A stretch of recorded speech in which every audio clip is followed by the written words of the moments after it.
Well, good evening, good evening, good evening. Welcome to another Rise and Thrive Financial Friday. I'm Oh your yeah. host, Dr. A.D. Burns, and this is my co-host, Minister Brother Chief James Jones. How you doing, Brother Jones? I'm doing good, Pastor. I'm doing good. I'm doing good like all days. Like Yeah, most days. I guess that's like most days, yeah, you was just talking about your day today was a great day. And so yeah. how do you have fun today and you supposed to be working?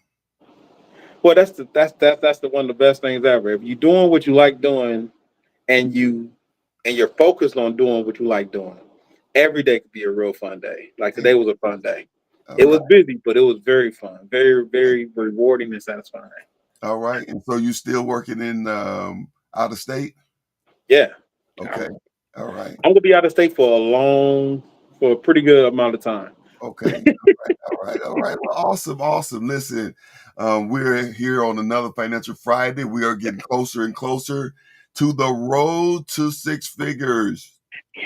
And so we've been laying the groundwork. And this is week number 9. We've been Yes. laying the groundwork. And we got, I think, 4 more weeks. And then we'll be ready to begin to launch out into the road to six figures. And Yeah. so I want to make sure that you all are on board and not underestimate these baby steps that we've been taking you through when it comes to budgeting, when it comes to assigning your money, when it comes to all of the different things that we've learned over this past 9 weeks. And so we want to live a life of financial freedom. And so we Oh, want to thrive. We want to rise up out of our financial slump and we want to thrive in our financial freedom. And so last week we had a really good show. Last week, all of our shows is good.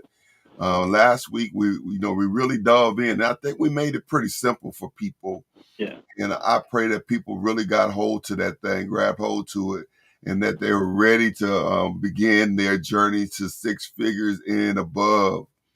And so we left off kind of talking about compound interest, and we want to Yeah. make sure that you understand compound interest. And so we'll revisit that at some point throughout the day. Yeah.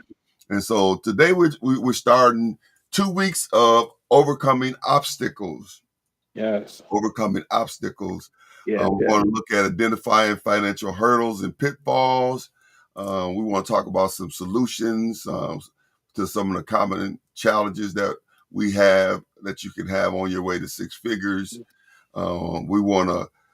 We probably next week we'll probably talk a little more about being motivated and focused, and the whole idea of having accountability partners. But today we want to look at today. I want to start us off with today we want to look at managing setbacks, and I want to start off with Galatians chapter 6 verse 9. He said, "Let us not be weary in doing good, for at the proper time we will reap a harvest if we do not give up." And so, James, when we talk about um, on the road to any success, Yeah. whether it's financial or whatever, it's easy to give up, when you're trying to better improve your life, improve your condition. I forgot what day that was. Do you remember what that day? They have a day marked at the beginning of the year. I don't know if it's the first Friday, but they have a quit day. It's the day when most people, the large amount, Yeah. quit with their New Year's resolution. Isn't that amazing that they got a day Yeah. they named the quit day? And I believe it's that way because it's easy to quit. Yeah. Quitting is one of the easiest things to do. But quitting only ensures that you're going to prolong your amount of time into being in a place where you probably don't want to be. What's your thoughts, Jane? That I think that's the funniest thing. I remember when you brought it up, and I had to look into it. Like, is that like a that's actually a thing? And it is. It's a thing.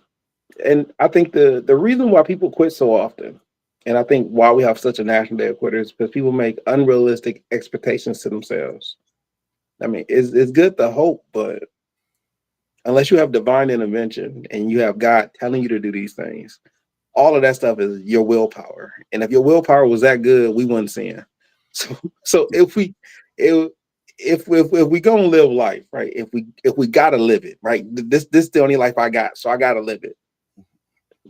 If I want to change the way my mind works, I change it by making adjustments, not by doing anything drastic like saying I will never drive again. I will only walk. Hmm. That may work. That may work. But the likelihood is when it's time to go to work and when it's time to pick up my kids from school, if I'm used to the convenience and the efficiency of driving, well, now I'm just putting myself at a hindrance. Hmm. And if you ask the average person, how long would they be at a hindrance of driving when you got vehicles in your parking and right inside your lot that you can drive off and go get all the things done? How long would you be outside that convenience? And that's what people put themselves in. Hmm. And one of the biggest things is when you make financial restrictions on yourself and you're like, well, I know I'm already over budget. So what I'm going to do is I'm going to stop spending all my money except for the bills.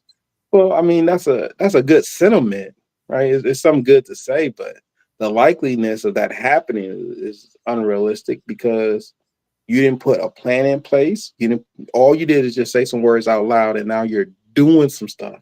You have no plan in place to say, "Well, what if I really want something to eat? What if a mercy comes up?" Right? Those are plans that we need to put in place. And those are my thoughts about why somebody would quit. I mean, a lot of people say I'm gonna exercise, I'm gonna lose 30 pounds, and they call it the New Year's resolution because they have these good ideas, but there's no structure to support these new ideas. Yeah, yeah, And and I think you hit it on the head when you said unrealistic expectations. yeah, And oftentimes not thinking things through. And so you can have lawfully goals, but you have to have a structure or a plan that's going to get you there. And one of the things that you were hampering on before we went live today, and things that you have talked about throughout the time that we've been doing Financial Friday, is your famous phrase oh snap, yeah. that is so powerful, so simplistic that it makes it unbelievable, and that is baby steps. Yeah, Baby steps. yeah. You know. I think that's the number one thing that throws so many people off because they always ask, well, how do you do it? It's it's I do baby steps. I think shouts out to a master sergeant that we talked a lot of. We talked to each other a lot when he was in the service, and he retired since then. But he said, "How do you eat a giant chocolate elephant? One bite at a time. That's Right, right. it's just how do you eat it? You eat it one bite at a time. You don't take in too much more than you can chew. You just eat it one bite at a time. Don't worry, it will eventually you will eat through a giant chocolate elephant. Why? Because I took one bite at a time. And the same that is so true with how we execute things in life. If we can learn that the best way to execute something is to make baby steps. Hmm. Now, there will be times in which you need to make leaps and bounds, but those are after the foundation is set, after the mind is ready. No one runs a track meet and when they just woke up. That's just not a thing. Hmm. You practice first, you plan first, and then you go out and you execute. And you like, man, I can't believe I actually took first or I took second.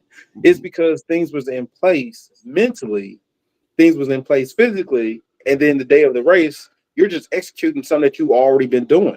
Right, right. Yeah. The same thing is true when we talk about our finances. If you just randomly wake up and say, "I will make $1 million," unless somebody gonna give it to you, or unless it's already set up for you to do, and you gotta create that $1 million, or you gotta create that six figures, you're gonna be at a world of loss when all of those ideas are not backed by solid foundation Hmm. that can get you to where you want to be. Yeah. Yeah. Yeah, baby steps is a powerful phrase, and it is powerful because, even though in the onset you don't look like you're making a lot of progress, when you look back on where you started at, you'll realize that you've come a long way. And so baby steps actually, it does more than just help you get there. It helps you mentally because baby steps. can keep you from being overwhelmed, because you don't have to be overly concerned about the whole chocolate elephant. All you have to be concerned about is this one bite. Yep. And so Yeah. that's kind of what we've been trying to help you to see how important it is to have a foundation, getting your mind ready, and getting some basic things um, put in place so that as you begin your road to six figures, you can begin to see it stack up. You'll have a little bit working over here, a little bit working over here, a little bit working right here, and all of together, you'll gain momentum, and it has the snowball effect. And so it's important that you not allow yourself to be overwhelmed. Some people are overwhelmed by six figures, and six figures. I don't agree with James, but I kind of agree with him when he said that six figures can be overwhelming for some people. You Yeah. know, and so okay, I do get that. You know, however, when we look at what it costs for us to live, Yeah. within 1 year, that 1 year of living put a pretty big dent in six figures. If all you had was six figures and you had nothing else but six figures, had nothing coming in, you just had six figures, and you tried to live off of that, that wouldn't be a lifetime. You wouldn't be able to live a lifetime off of six figures, Yeah. without six figures working and having other things going on. You know what I'm saying? So I'm saying that people get overwhelmed with that, and I'm saying start where you are and follow the steps. Start with your basics. By now, you should have your emergency fund built up or close to it. And we said the emergency fund is how many months, James? 4 to 6 months. 4 to 6 months. And so Yeah. that's your first goal right there, to get Yeah. your emergency fund in place. So you've had 9 weeks plus to be working on that. If you do just a little bit, like James, he was talking about doing $5 and $5, and I was like, no, that's too little. You need to do 20, some more. But whether you started at the $5 or the $20, you should be building up something, if Yes. not dipping in it and using it. And then on last week, James showed us how he's at the start of this 90-day challenge. Yeah. You started putting away how much? $10, Yep. Just $10. and over time. And when you look at that $10 now, does it look the same as it did when you first started? No, I'm almost at $100 now. And then I did I did it as an emergency fund. So I'm showing people how you utilize an emergency fund. I think I want to put it inside this one, but I'll show people the longevity of the long because the emergency fund is emergencies. So I think I dipped in it for $5 because I'm trying to show how the emergency fund works. So I've been putting up $10, $10, $10, $10, and then I forgot whatever incident happened, and then it removed $5. But the emergency fund is still climbing because that's what it's supposed to do. Mhm. And I'm trying to show people this is I know it's not a lot, and the examples may not be what everyone is looking for, but Mhm. we got to start somewhere. Right. And the easiest way to start is at smaller increments. Mhm. Now, if you can pack away $20,000 to $30,000, do it. I'm gonna tell you right now. If you got $20,000 to pack away, don't do a savings account. Make sure you have an emergency fund, and then go into your investments. But if you don't, like because if you don't, and I think that's the best way to put it. If you don't have an emergency fund, is a good start. Being able to account for your finances is a great start. Being able to maneuver money from left and right, those are the ways in which we are able to get things situated. Yeah, and that's important because it gives put it puts you back in control. Yeah. You know? And even though it may not be climbing as fast as you want, you are seeing progress. And then if you use wisdom with it, you could begin. Over the years, and I still do that. I collect change. So when I come home, I have a piggy bank, and I take all the change out of my pocket and I put it in this piggy bank. And I've been Mhm. doing that for years. And over the course of time, I have multiple piggy banks that I've Yeah. filled up. Now it's probably not wise, according to James, because they're not making no money sitting in the piggy bank. You know what I mean? But the point that I'm saying is it was just small change. Yeah. And there has been times when, for whatever reason, I had to cash in one, and it was amazing to me how much money, a little change can add up to.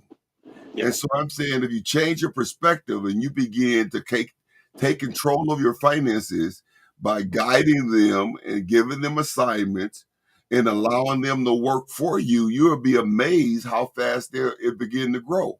And something you have a goal, you look at, you'll think that it's impossible. Yeah, it may be impossible if just you trying to do it. But if you got your money working for you in different venues, plus what you're doing and all that adding up together, and you making the right moves, you'll be amazed how fast you'll begin to accumulate wealth. Yeah. And I think that a lot of times we have a tendency of discounting things, like you say, well, that dime, all that, ain't nothing, or dollar, all that ain't nothing. No, all that stuff add up. All that Yeah. add up. It adds up so fast, and that's why I when I was younger, the trick was get the biggest bill that can't be broken anywhere, and that was $100 bill. So you have like these $100 bills like stashed at the house because it's so hard to break 100. Like you can't go to the gas station and be like, "Ooh, let me get a soda. Can you break 100?" Right. No, no, no. We're not breaking your 100 for a soda because it's probably fake, right? But when that 100 is broken, when that 100 is 520s, well then you'll see how fast those 520s go versus having that $100 bill. But that mindset was the beginning. It wasn't the end. It was just the beginning. And then once you establish the mindset that $100 is $100 Mhm. is $100, whether we have 520s or I have $100 bill. The Yeah. goal is to make sure when I get ready to use it, it's worth something. Hmm. I'm not buying a pack of sodas because I got money in my pocket. No, I'm buying where we pull to a gas station and everybody's hungry. We're not buying dinner, and this is it. Okay, cool. Now we're spending it. Or hey, guess what? We're out and about. We caught a flat tire. We need to get a tow truck. Now we're spending it. Hmm. It's not just about hey guys, we having a good time. I want to buy some popcorn. Let's go buy some popcorn. No, no, no. It's not planned to be spent for popcorn. So we just not buying popcorn just to be spending popcorn money. Once we get into that mindset, like that small step of Hmm. frivolous to planned, right? It's just a step. It's a small step. Like most of our bills are planned. No one wakes up and say, you know what? I forgot I had rent today. Forgot I forgot the mortgage was due. Right? No, there is nobody ever that I've ever heard that just woke up and forgot that rent or mortgage was due.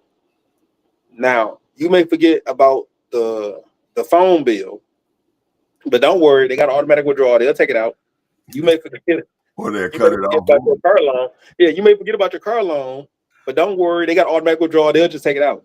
Or Right? they These forget yeah, it. like you can forget completely about the stuff that they automatically taken out. Hmm. But when you gotta pay it, it's hard for you to forget that you gotta pay it.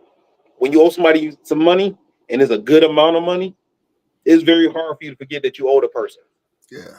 It's people that owe me money, and literally, when I say they avoid me like the plague, I'm like, hey, bro, it's just $20. It's just 20. No, man, no, I was just about to pay you, but then why you avoiding me? If you was about to pay me, don't avoid me. Just give me the 20 when you get it, and we good. Yeah. And I think if if we just got these small steps in order, everything else lines itself up. So that's why I'm always with small adjustments, small adjustments. Okay.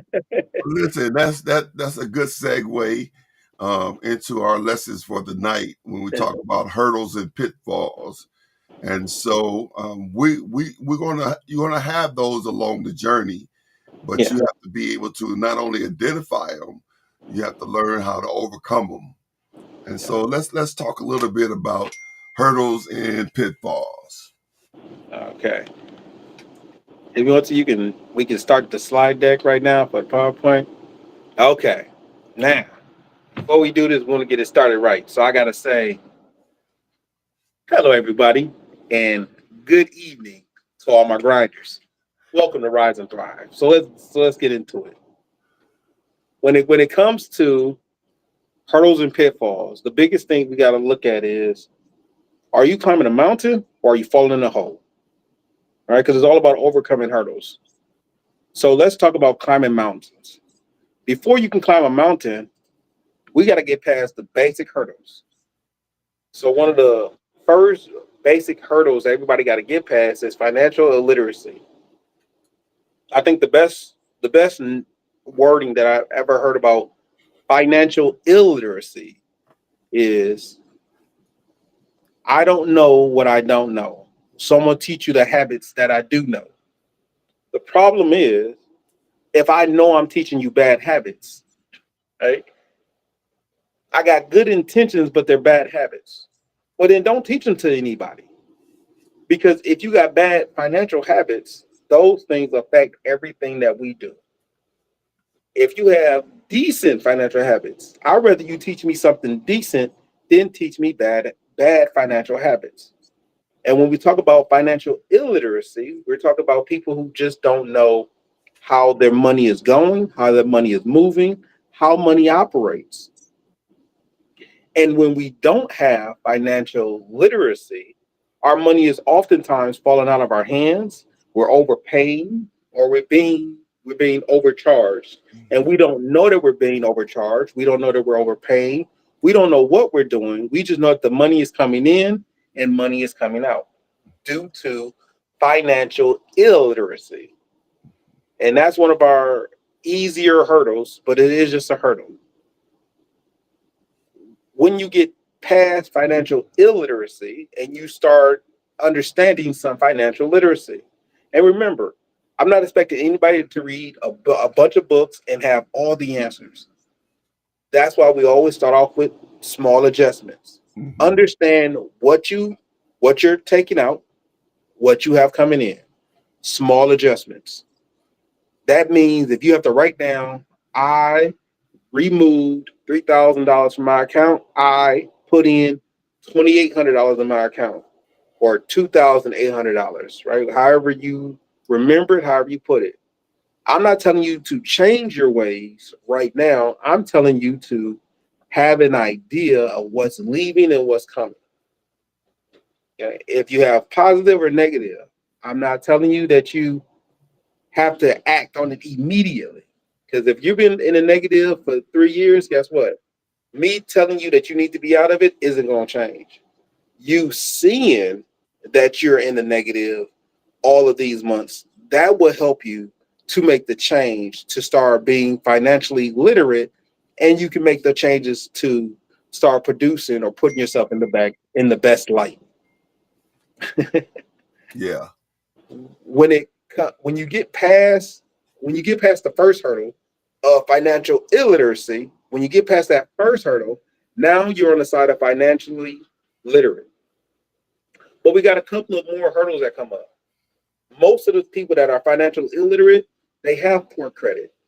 And because they have a poor credit score, it limits their accessibility to the market, and it limits their accessibility to be able to get more funding. So one of our hurdles, me included, because we're all in this together, is poor credit score.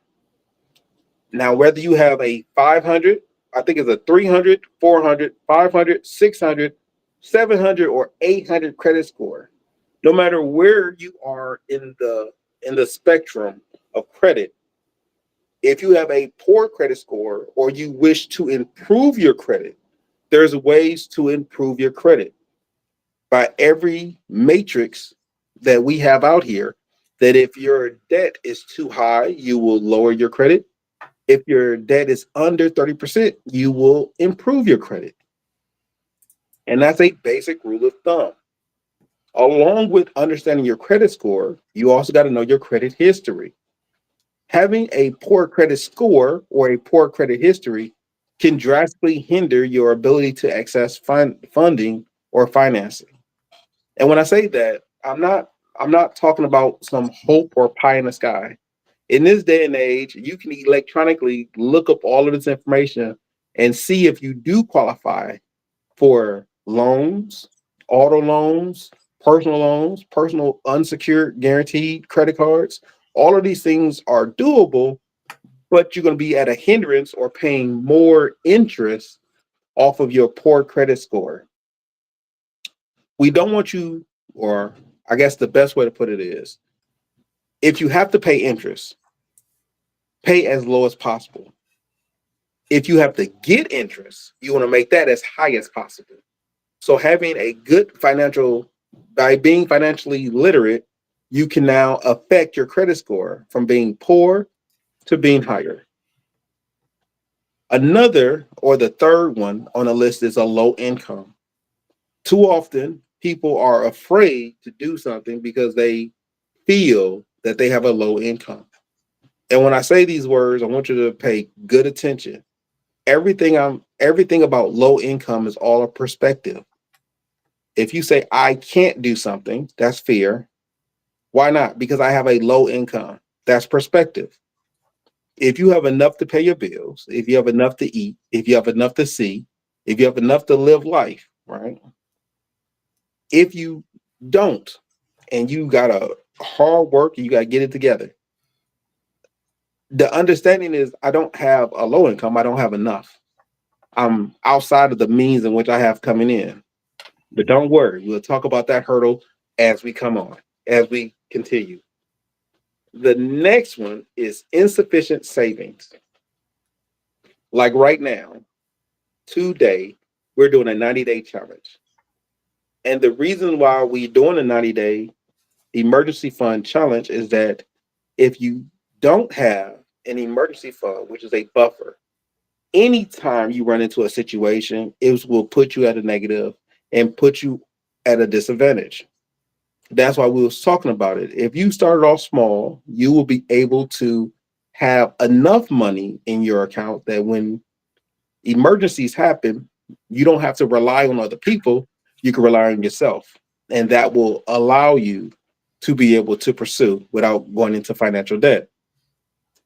The last one is a debt burden. A debt burden is the things in which we fall into unknowingly. So right now, we are at a certain place in our lives.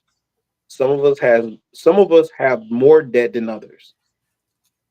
But I don't want debt burden to be a big hindrance or a mountain. Remember, right now, having a burden of debt is just a hurdle. You can get over it, you can knock it down, you can move it out the way. It is a hurdle. Once you understand how your money is operating, not how money operates, but how your money operates, you can get past the debt burden of having not enough, having insufficient savings, which is you're not having enough suitable savings to handle you an emergency. You can get a better credit score if you can understand your debt burden. And all of this is goes around the same understanding of financially being financially illiterate. And hopefully with these tips you can be financially literate. Yeah. So let's recap a little bit. Yeah. Um, I was taking some notes while you were talking there, and back up we talk about frivolous versus having a plan. Yeah. Tell talk a little bit more about that. Okay. So a frivolous person is typically a person who's not financially literate. Frivolous spending is how you put yourself in the most bad economical situation you can. And and I'm not talking about splurging or going to the movies. I'm talking about a person who spends a lot of their money.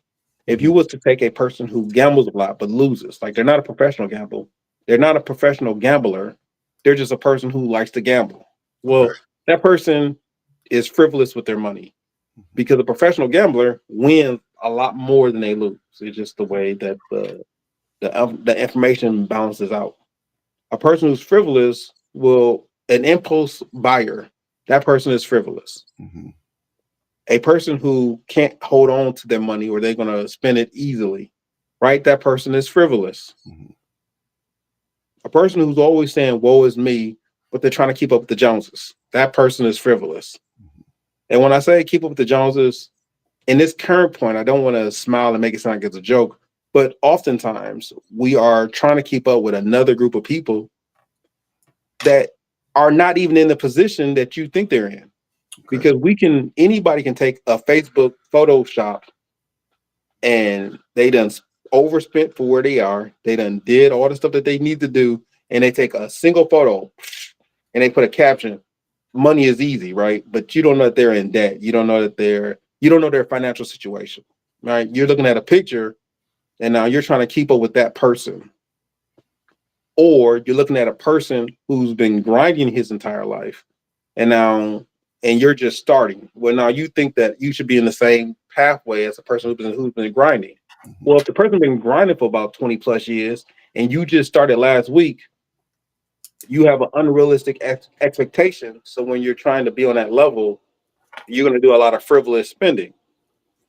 The goal is to be assigned.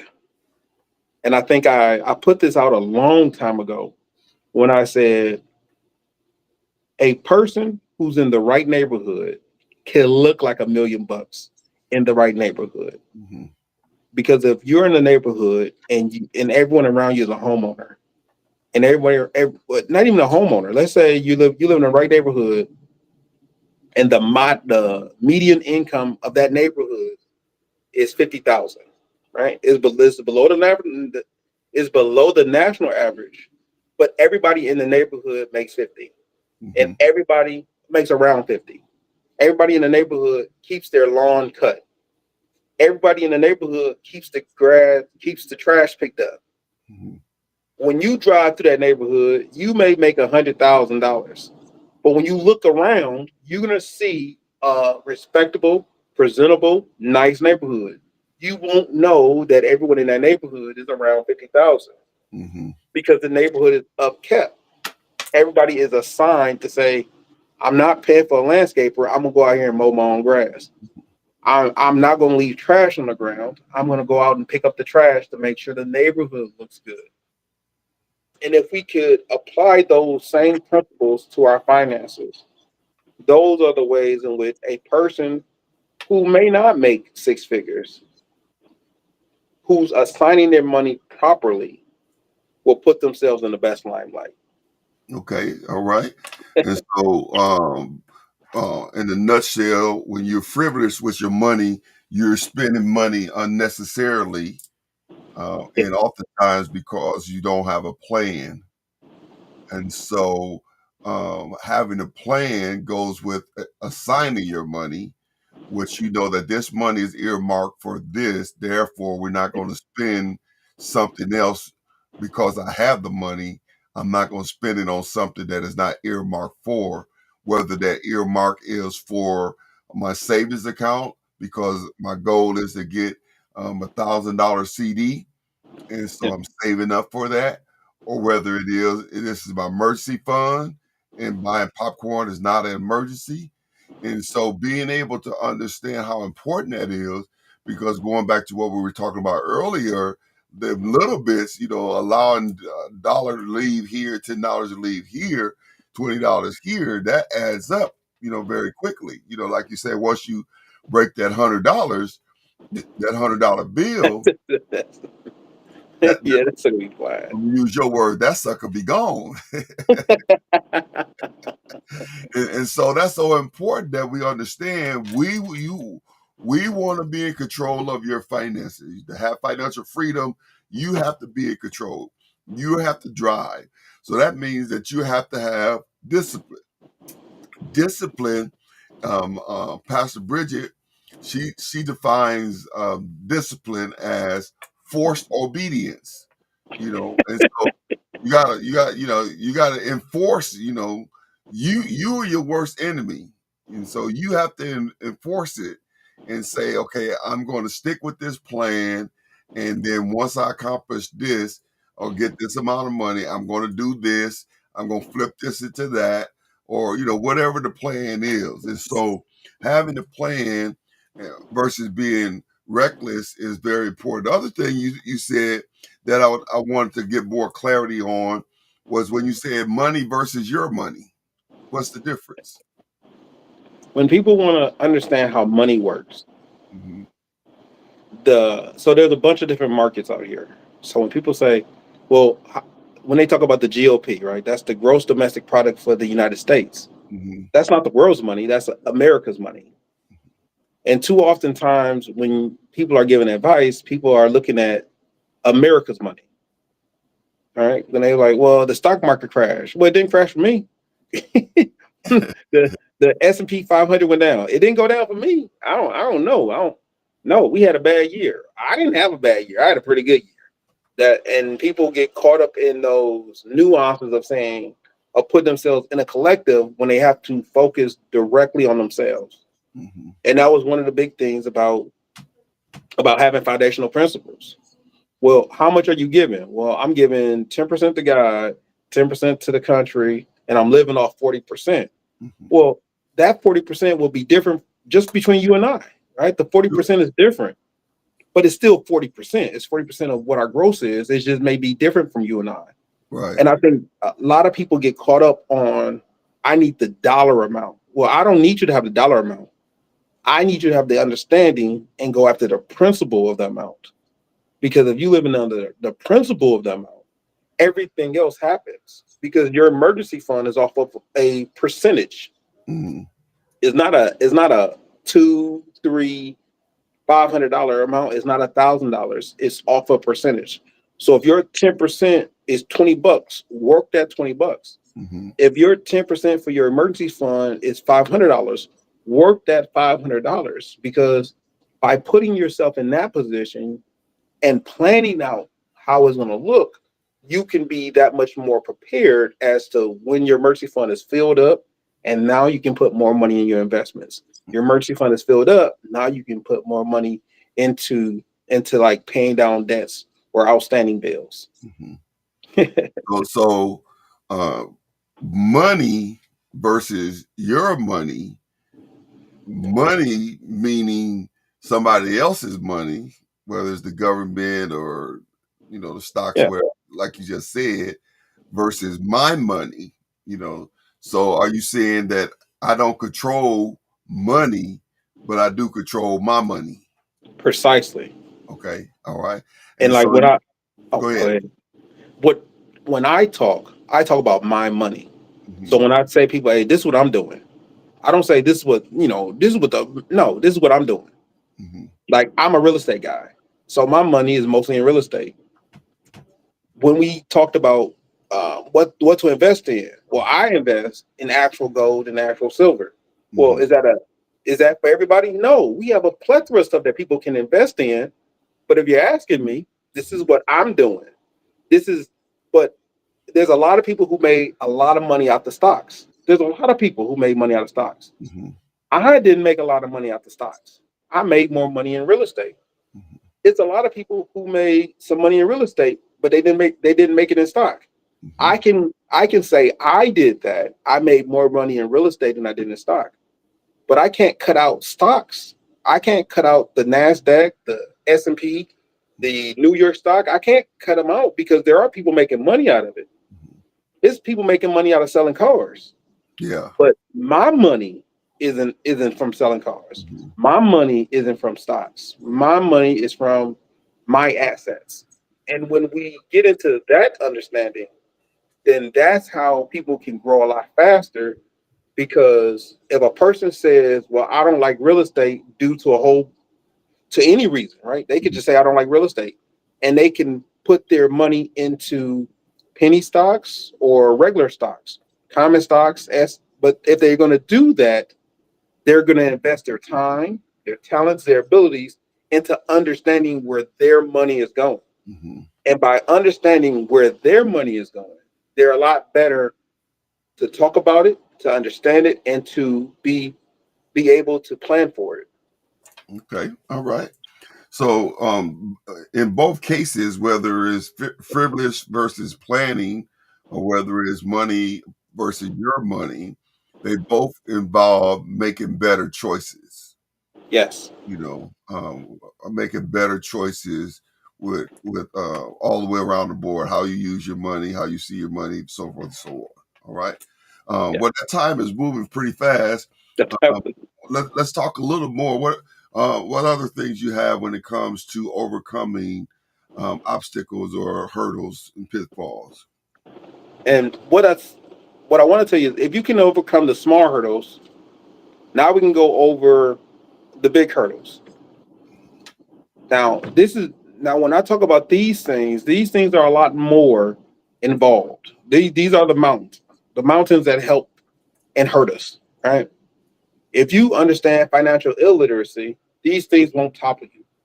But if you get a good understanding of financial literacy, right? If you get a good understanding of your debt burdens, you get a good understanding, then you can handle these obstacles. The last one was hurdles. Now let's deal with some obstacles. Medical expenses. I was one of the biggest people that tell people one of the biggest costs is when somebody dies. Because when somebody dies is not just the funeral. It's the what did they bring to the table financially, right? Hmm. Because if I die, well, I'm a breadwinner. So how much I can't just die and be like, well, I got my coffin paid for. No, it's other aspects. How are the kids gonna cope? How does that money get replaced? How Hmm. do we keep moving on a regular cycle? Right? Those things are medical expenses. What if I get hit by a car and I have no longer functioning limbs, right? Am I taking care of those things? These are the mountaintops that can knock everybody off. One of the things that we can do is we plan first. So then when these things happen, we have a backup. Not that we will be 100%, but we will have backups in place in order to do it. One thing that people fall into is cost of living. A frivolous person, their cost of living would never change. Hmm. If you're a frivolous person and you get $100 a month, you are the same person when you get $10,000 a month. If you're frivolous, you will always be behind the bar. You will always be needing more money because no matter how much you get, you will always be losing it. That's a mountaintop experience Okay. because oftentimes we are we show who we are with our money. So if you're undisciplined with $100, you're gonna be undisciplined when you win the lottery. Why? Mhm. Because the numbers speaks for themselves. And taxes is something big. Is voluntarily to allow you to do it, but it's something that we all need to do. Some people believe that they can avoid taxes just off the top. They if they don't want to pay taxes, they don't. Mhm. But if you do taxes correctly, and this is where financial literacy come in, instead of always owing, there should be I'm gonna say a lot of them, but there should be times where you get money back because we are spending taxes on everything. We are taxed on literally everything. Every aspect of our daily lives is being taxed. Mhm. So at the end of the year, I'm expecting to get money back. And for the last bunch of years, I've always got money back. So I don't, and I think that's a issue between financial illiteracy to financial literacy. Okay. All right. Um, so these are your mountaintops, you say. So Yeah. these are your huge things when it comes to medical expenses, cost of living, and taxes. And so when it comes to these things, are you saying that it's not enough to just have insurance for these things? You need to have money put aside in order to be able to handle unexpected medical expenses, cost of living raises, and taxes. Yes. Okay. These are the things that can topple people. When they talk about how'd you get Al Capone, they got Al Capone on taxes. They Hmm. got Wesley Snipes on taxes. They will get you on taxes when you start making more money. Hmm. Cost of living. Your cost of living is determined by you, not anybody else. But when people try to be other people or they try to emulate other people, it doesn't matter if they have a lot or a little. When you try to emulate somebody that you're not, you often fall into those underlining things that can topple you down. Okay. And medical expenses will always be high because we live in a country where we don't have free health care. We don't have free health. We don't have free health care. We don't have free health insurance. We don't have, or we, there's very few things that are free in this country, and Mhm. medical is not one of them. So if you, it's not close to one of them. So if you don't have these things in check, and I'm not talking about having insurance because insurance only goes so far until you really need it. And then that's when you really know how far your insurance goes. So Mhm. you really need to be mindful of these things and have things in place. Like if you got to have two insurances, if that's gonna, if you have like a, it's called a high risk condition, and you got to have an additional insurance, have the additional insurance if you need it. But we got to plan the cost of that additional insurance. Yeah. Uh, I mean, these are really big. These are really big things that can take us down very quickly. So Mhm. that's why it's not a hurdle. If Okay. I have a debt burden, right? It's an emotional attachment. Once I get financial understanding, that won't take me down anymore. Mhm.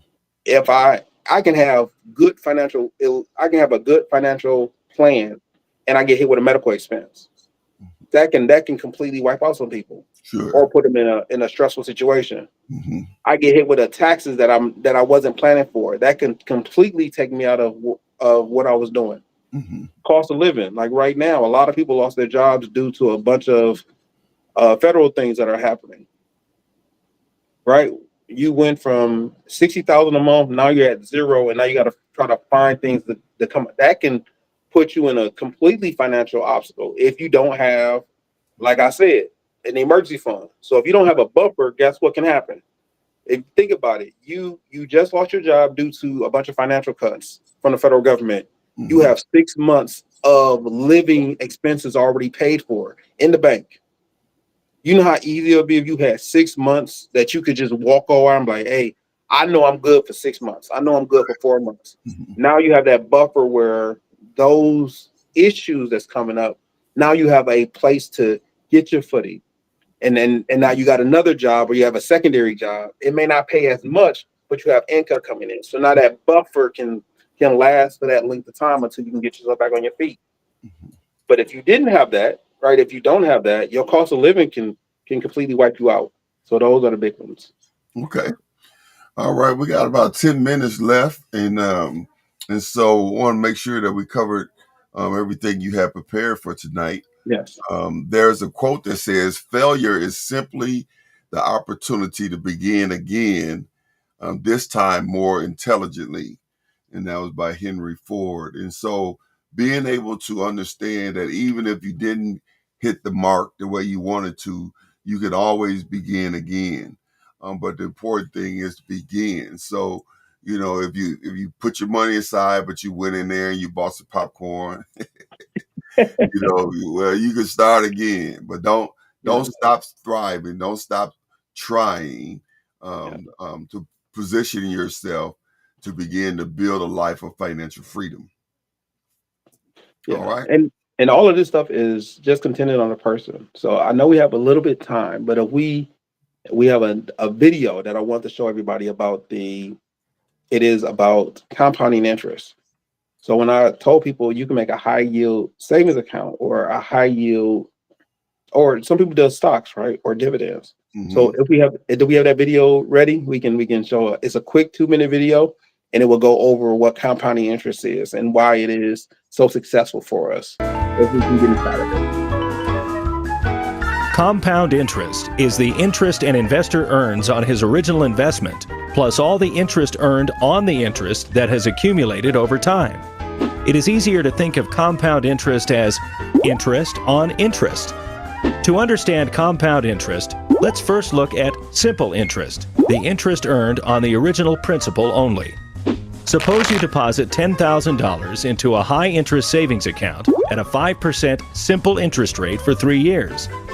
The interest you earn each year is 5% times 10,000, which equals $500, for a total of $1,500 of interest at the end of year 3. $500 plus 500 plus 500.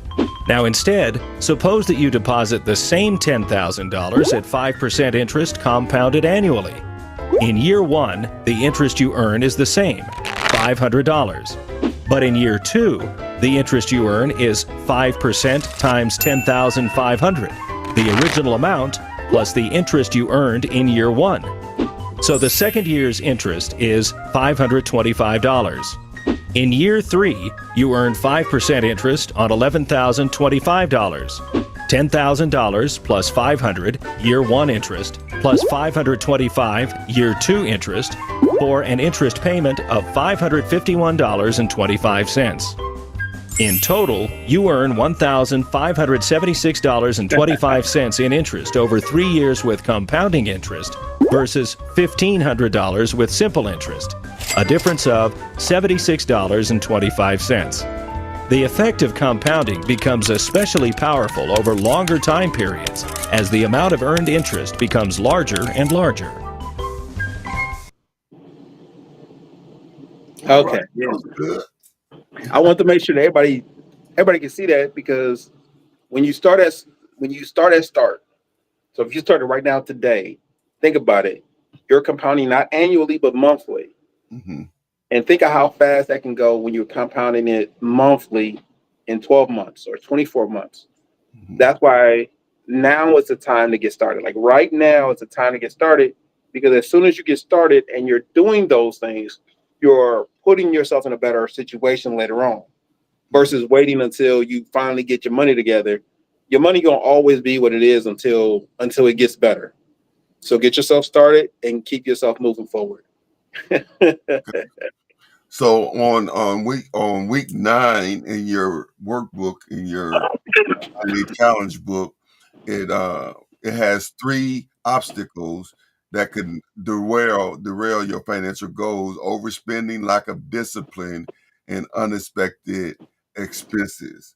And so when you look at how you spend monies based on the information we share with you tonight, and you look at just sitting down thinking about where your money goes, what would be your 3 obstacles that cause you to have to restart or have a tendency of dipping into your money? All right. Okay. Now, One thing that really breaks me down, and I laugh at it all the time because people don't think it's a problem, but I say it is. Like my food budget is ginormous, or it's a lot bigger than what some people may think is regular. But my food budget is, I mean, it's rather big. Another one that hinders me is my accidental purchases. These are all the things that I plan on doing, but I do it sooner than what I am planning on doing. And I know that I tell people all the time, just because you have a plan, it doesn't mean you can't make a mistake. So when I make accidental purchases, which I do not frequently, but I do make accidental purchases. I may anticipate a purchase that's going to happen. Like I'm like, oh, cool, I already know I'm going to buy this property, and then I mess around and buy something that pertains to the property before the property has closed. Well, then that's an accidental purchase. Even though the intent is for the property, is an accidental purchase if I didn't plan, if the execution was faster than what the planning said it was. Those are all accidental purchases. And I think that those are my 2 big ones. Food is really big, and accidental purchases is another one. I think my third one will probably be helping. Sometimes people ask for stuff without it being planned. So and sometimes I give in to just peer pressure. There'd be some things that I think that I could do without, but because my friends and I are actually doing some stuff, and I'm like, well, I got a little bit of sanity money to spend, and I go ahead and spend it. And I may overspend on some areas, and I think those are my 3 major ones. Okay. But I want to let everybody know. Remember, we're all human. We all make mistakes, and just because you know that you're making the mistakes, it doesn't mean that you're bad. It just means you got to start back over and say, this is where I messed up at. Let me continue down the process. Yeah. of getting to where I need to be. And making course corrections. I was amazed when I found out that, flying in an airplane, I used to wonder why you flying, then all of a sudden you flying and, throughout the, flight is making them dips. And it's like, well, if you go up, can't you just go straight over to there? And I found out that the reason that they're continuing to make that dip is because they have to course correct. And even though it is a straight shot from A to B, oftentimes when you're in the air flying, it gets off course. And so they have to continue to make those course corrections. And so, in like manner, when you start on your journey to six figures, there's oftentimes you may have to make some course corrections. You don't beat yourself down. You just make the adjustments. And remember that is all about baby steps. It's all about baby steps. And so don't put more on yourself, unrealistic expectations to the degree that you're beginning to shut down. And now you're like, okay, well, you know what? This ain't for me. It is for you, but it's going to take you uh, applying yourself and remembering and using these principles that we're teaching you. So your homework this week is to identify your three areas. What are your three areas? Yeah. What are your three potential obstacles? And the reason that's important is so that you can have your radar up. Yeah. When it's time to like with James, it's time to hang out with his friends. He said, "Okay, last time I spent a little more than I thought, so this time I'm gonna be a little more conscious of." Yeah. And it doesn't mean that he won't end up spending more, but at least if he does spend it, he'll be spending it by choice. He won't be spending it because he wasn't conscious of what he was spending. Yeah. Right? Because those things happen. Like I'm gonna be honest with you. I got a food budget. I may go over my food budget. I may be under my food budget. But if you're conscious about it, you're more likely to reduce. Like when I know I got down my last $10, I'm gonna have to make sure I get home. Why? Because I can spend $10 doing nothing. I could swallow $10 and still be hungry. So that's me, right? So you got to make sure you're in those situations to get yourself where you need to be. And the more conscious you are, the more likely you are to save money, to put yourself to a side, to have snacks always, or asking for snacks. Like you gotta put yourself in your best situation. And I'm Yeah. gonna use food because food is my number one obstacle that I fall into. So we always gonna be mindful of those things. Okay. And I'm sure by now, if they haven't picked up on it, he always talk about eat some food. We're gonna eat some food. We're gonna eat some food. For a guy that talks about eating some food. Now, the last couple of events I got too late, so I wasn't able to witness, how much food you be eating. But it's amazing how you're not you don't appear to be overweight as much as you talk about eating some food.